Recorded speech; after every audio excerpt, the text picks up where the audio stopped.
Vielleicht wird das Wasser bei größeren Höhen so hart wie Asphalt. Aber mit dem Gerät können wir das nicht testen. Deshalb haben wir zwei Dinge zu tun. Wir brauchen eine bessere Vergleichsmethode für die Stürze auf Wasser und Asphalt. Und wir müssen in größere Höhen gehen. So hoch, dass wir die maximale Fallgeschwindigkeit erreichen.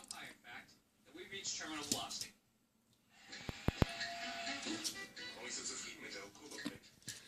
Habe ich das seit jeher wahres Geld sparen. Niedrige Beiträge, Top-Schadenservice und Beratung in ihrer